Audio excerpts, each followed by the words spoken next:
রোববার সকালে গুলশানের বাসা থেকে সচিবালয়ের দিকে রওনা হয়েছেন প্রধানমন্ত্রী তারেক রহমান। পথিমধ্যে হঠাৎ তার চোখ আটকে গেল সড়কের পাশে টানানো একটি সরকারি মন্ত্রণালয়ের ব্যানারে। সেখানে বড় বড় অক্ষরে শোভা পাচ্ছে প্রধানমন্ত্রীর নিজেরই ছবি। সাধারণত দেশের রাজনৈতিক সংস্কৃতিতে এটা খুবই চেনা এক দৃশ্য, কিন্তু সচিবালয়ে নিজের দপ্তরে পা রেখেই প্রধানমন্ত্রী এক নজিরবিহীন সিদ্ধান্ত নিলেন।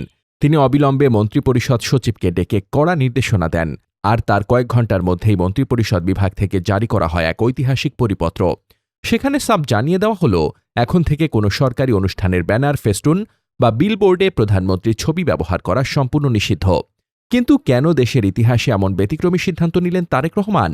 এর নেপথ্যে তিনি আসলে কি রাজনৈতিক ও প্রশাসনিক বার্তা দিতে চান? মন্ত্রিপরিষদ বিভাগের উপসচিব তানিয়া আফরোজ স্বাক্ষরিত এই পরিপত্রে অত্যন্ত কড়া ভাষায় কিছু নিয়ম বেঁধে দেওয়া হয়েছে। প্রথমত, সরকারি কোনো কর্মসূচির ব্যানার, ফেস্টুন বা বিলবোর্ডে 3D কিংবা অন্য কোনো আঙ্গিকেই প্রধানমন্ত্রীর ছবি প্রদর্শন করা যাবে না। দ্বিতীয়ত, প্রচারণামূলক উপকরণের নকশা এমনভাবে করতে হবে যেন কোনো ব্যক্তির চেয়ে অনুষ্ঠানের উদ্দেশ্য, মূল বার্তা ও বিষয়বস্তু সর্বোচ্চ প্রাধান্য পায়। এবং তৃতীয়ত, পরিপত্রটি অত্যন্ত গুরুত্বপূর্ণ বিবেচনা করে অবিলম্বে এটি সারা দেশে কার্যকরের নির্দেশ দেওয়া হয়েছে।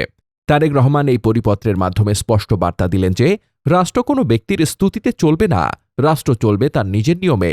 সরকারি টাকা মানে জনগণের ট্যাক্সের টাকা। একটি সরকারি অনুষ্ঠানে কোটি টাকা খরচ করে নেতার ছবি বড় করার চেয়ে সেই অনুষ্ঠানের মূল উদ্দেশ্য এবং জনগণের জন্য সেখানে কি বার্তা বা সেবা রয়েছে সেটি সুস্পষ্ট হওয়াই জরুরি।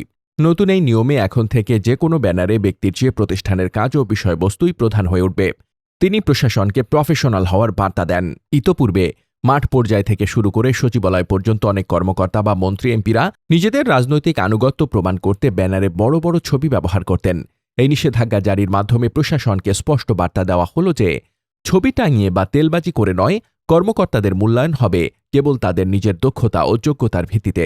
মন্ত্রিপরিষদ বিভাগের এই তড়িৎ এবং কঠোর পরিপত্র মূলত সেই সুবিধাবাদী মহলের রাজনীতিতে একটি বড় ধাক্কা। এটি স্পষ্ট বার্তা দেয় যে রাষ্ট্রীয় ক্ষমতায় থেকে সস্তায় স্তুতি বা ছবির মাধ্যমে নয়, বরং কাজের স্বচ্ছতা এবং দায়বদ্ধতা নিশ্চিত করেই কেবল জনগণের আস্থা অর্জন করতে হবে। বাংলাদেশে এই ধরনের পরিপত্র জারি হওয়া নিঃসন্দেহে একটি সুস্থ ও আধুনিক রাজনৈতিক সংস্কৃতির সূচনা। তবে এখন দেখার বিষয়, মাঠ পর্যায়ের প্রশাসন ও অতি উৎসাহী নেতাকর্মীরা এই নির্দেশনা কতটা অক্ষরে অক্ষরে পালন করেন।